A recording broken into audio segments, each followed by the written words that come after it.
బీసీలు వెన్నువిరుస్తున్న జగన్ రెడ్డి సబ్జెక్ట్ మీద గౌతు శిరీష్ గారిని మాట్లాడవలసిందిగా కోరుతా ఉన్నాను. ఎందుకంటే ఈ ప్రభుత్వంలో మహిళలను కూడా చూడకుండా మరి గౌతు శిరీష్ గారు కూడా ఇబ్బంది పెట్టినటువంటి పరిస్థితులు మనం చూసాం. సిఐడి ఆఫీసును కూడా వారిని పిలిచినటువంటి పరిస్థితులు కానీ సోషల్ మీడియాలో పెట్టినటువంటి పరిస్థితులు కానీ చూసాం. మరి ఇప్పుడు గౌతు శిరీష్ గారిని మాట్లాడవలసిందిగా కోరుతా ఉన్నాను. సభకి నమస్కారం. బ్యాక్వర్డ్ క్లాసెస్ అంటే బ్యాక్ బోన్ క్లాసెస్గా మనకి ప్రాముఖ్యత కల్పించి వెనుకబడిన తరగతులను వెనుకన కాదు ముందుంచి పార్టీని వెన్నుముకగా నిల్చోపెట్టి ఈరోజు రాజకీయాలంటే 1-2 అగ్రకులాలకే కాదు, ఆసక్తి, సమర్థత, అర్హత ఉన్న ప్రతి ఒక్క వెనుకబడిన కులాలకు కూడా రాజకీయ అధికారం వస్తుంది అనే కళని సాకారం చేసి చూపించిన పార్టీ తెలుగుదేశం పార్టీ. ఆనాటి ఎన్టీ రామారావు గారి దగ్గర నుంచి ఇప్పటి వరకు జరుగుతున్నది.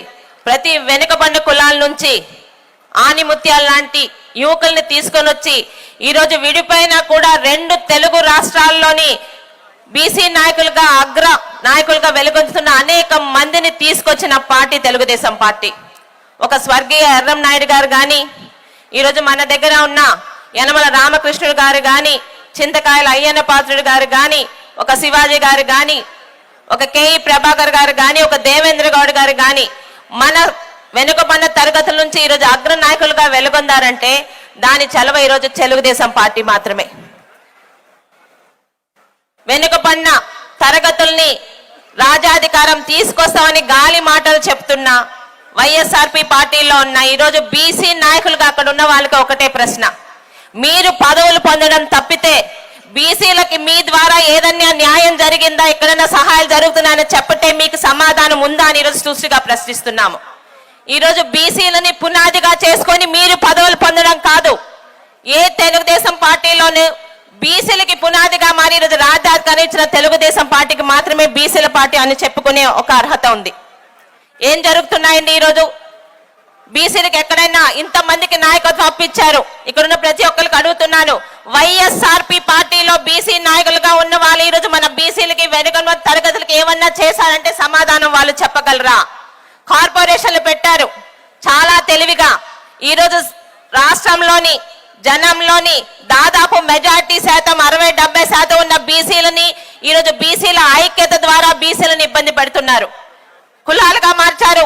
56 కార్పొరేషన్లు పెట్టారు.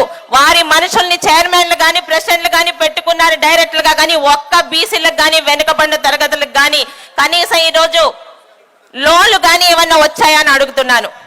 ఏవండి ఆ బీసీ స్టడీ సర్కిళ్ళు, ఏవి విదేశీ విద్యలు ఎక్కడ ఉన్నాయి? ఈరోజు ఆదరణ పథకం నా తండ్రి శివాజీ గారి హాయంలో మొదలైంది.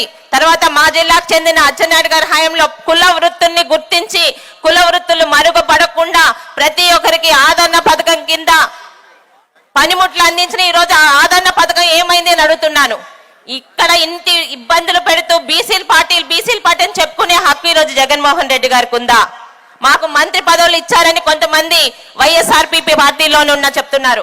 ఇక్కడున్న ప్రజలకు అడుగుతున్నాను, ఈ రోజు కనీసం మంత్రి పదవుల పేర్లు వాళ్ళ తాలూకు శాఖలు ఎవరైనా చెప్పగలరా? ఎవరికి వచ్చినా 3 రెడ్లు వస్తారు. ఈరోజు సకల శాఖ మంత్రులు కానీ, ఒక సజ్జల రామకృష్ణారెడ్డి గారు కానీ, ఒక పెద్దిరెడ్డి కానీ, వీరు తప్పితే మంత్రి పదవులు ఇచ్చిన ఏ బీసీలైనా ముందుకొచ్చి వాళ్ళకి శాఖకు సంబంధించి మాట్లాడుతున్నారా? తెలుగుదేశం హయాంలో ఒక టీటీడీ చైర్మన్ పదవి కానీ, ఏపీఎస్ఆర్టీసీ కానీ, ఏపీపీఎస్సీ కానీ, పోలీస్ హౌసింగ్ కానీ బీసీలకి కాకుండా ఇంకెవరికని ఇచ్చారా అని ఈరోజు మీ అందరికి ప్రశ్నిస్తున్నాను. మరి ఈరోజు జరుగుతున్నది ఏంటి? బీసీలకి పేరుకి మాత్రమే పదవులు, అధికారం ఎవరి చేతిలో ఉన్నాయో మీకు తెలుసు. టీటీడీ తాలూకా చైర్మన్ ని గత 5 సంవత్సరాలుగా వ్యక్తులను మారుస్తున్నారు కానీ అందరి వెనక ఉండే ఆ రెడ్డి తోక మాత్రం ఒక్కటాగానే ఉంటుంది. ఇలాగ బీసీల్ని మోసం చేస్తూ ఈరోజు ఎంతమంది బీసీల మీద పోలీస్ కేసులు పెట్టారో తెలుసు. ఒక అచ్చెన్నాయుడు గారితో మొదలుకొని సోదరులు కొల్లు రవీంద్ర గారు కానీ ఎంతో మంది బీసీలని ఈరోజు అన్యాయంగా ఎటువంటి ఆధారాలు లేకుండా కక్ష గట్టి, ఎందుకంటే ఈరోజు తెలుగుదేశం పార్టీకి అండగా నిలుస్తున్నది బీసీలేని కక్ష గట్టున్నారు. ఈరోజు ఎక్కడైనా ఇంత మాట్లాడుతున్నారు. 2 తెలుగు రాష్ట్రాల్లో ఒక బీసీ నాయకుడిగా మీ అందరి చేత ఈరోజు గౌరవం పొందిన వ్యక్తి మా తాతగారైన సర్దార్ గౌతులచ్చన గారు. కనీసం పార్టీతోని నా రాజకీయాలతో సంబంధం లేని నా తాతగారి మీద అసభ్యంగా అగౌరవంగా మాట్లాడినా మా పలాసలో ఒక మదం ఎక్కిన పశువు ఉంటాడు, వాడికి ఇంకా అధికారం కల్పించి గచ్చన గారిని అగౌరవంగా చేసిన ఈ వైఎస్ఆర్పీ పార్టీకి బీసీల పార్టీ అని చెప్పుకునే హక్కు ఉందా అని అడుగుతున్నాను. పదవులు కాదు, ఈరోజు మన పెద్దల గురించి కానీ మన పెద్దల జోలుకు కానీ మన పార్టీలో ఎవరికి అన్యాయం జరిగినా మన కులాల్లోని ఈరోజు కనీసం ప్రశ్నించలేని చవక పనికి మాలిన నాయకులు ఈరోజు వైఎస్ఆర్ పార్టీలో ఉన్నారు. ఒక గౌడ్ సోదరుని అమర్నాథ్ రెడ్డిని కాల్చి చంపిన, ఇంతమందిని ఇబ్బంది పెట్టిన నందన్ సుబ్బయ్యని తలనరికి చంపిన, ప్రశ్నించలేకుండా ఏదో ఒకటో రెండో వెళ్ళి నష్టపరిహారం ఇచ్చే వీలా మన నాయకులను ప్రశ్నిస్తున్నాను. 5 సంవత్సరాలు అయిపోతుంది. బీసీల పేరు జపం చెప్పడం తప్పితే ఆచరణలో అమలు గాని ఎక్కడ గాని బీసీలకి అధికారం గాని బీసీలకి గౌరవం గాని బీసీలకి పదవులు గాని ఇచ్చిన మానాన్ని పోలేదు జగన్మోహన్ రెడ్డి. ప్రతి ఒక్కరికి తెలుసు. కానీ ఇక్కడ బాధ ఎక్కడ అనిపిస్తుందంటే అదే పార్టీలో ఉన్న బీసీ నాయకులు కనీసం ప్రశ్నించలేని చేత కాని వాళ్ళ నిలిచిపోతున్నారు. ఈ రోజు మన సోదరులు ఇబ్బంది పెడుతుంటే, మన కుల పెద్దల్ని అవమానిస్తుంటే ప్రశ్నించలేని వాళ్ళు వీళ్ళు.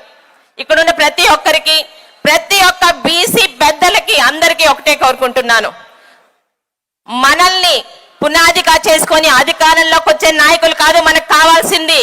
మనకి పునాదిగా మారి మనకి అధికారంలో తీసుకొచ్చే తెలుగుదేశం పార్టీ రావాలని కోరుకుంటూ ప్రతి ఒక్కరూ 100 మందికి ఈరోజు బీసీల కులమని వైఎస్ఆర్పీ పార్టీ చెప్పినా ఖండించడానికి మనకి లక్షల ఉదాహరణలు ఉన్నాయి. ప్రతి ఒక్కరు కూడా బీసీల గడప గడపకి వెళ్ళి బీసీలకి గౌరవం పొందాలన్నా, రాజాధికారం పొందాలన్నా, అధికారం నిజంగా వచ్చి మన కులాలు బాగుపడాలన్నా తెలుగుదేశం పార్టీ తప్పితే ఏ పార్టీకి అర్హత లేదు అని ప్రతి ఇంటికి చెప్పాల్సిన బాధ్యత మన మీద ఉందని మీ అందరికీ మనవి చేస్తూ, మరి ఇంత పెద్ద సభలో నాకు కూడా మీ అందరితో మాట్లాడే అవకాశం ఇచ్చిన జాతీయ అధ్యక్షులు చంద్రబాబు నాయుడు గారికి, మరి అచ్చెన్నాయుడు గారికి, సోదరులు కొల్లు రవీంద్ర గారికి ధన్యవాదాలు తెలుపుకుంటూ జై బీసీ, జై తెలుగుదేశం.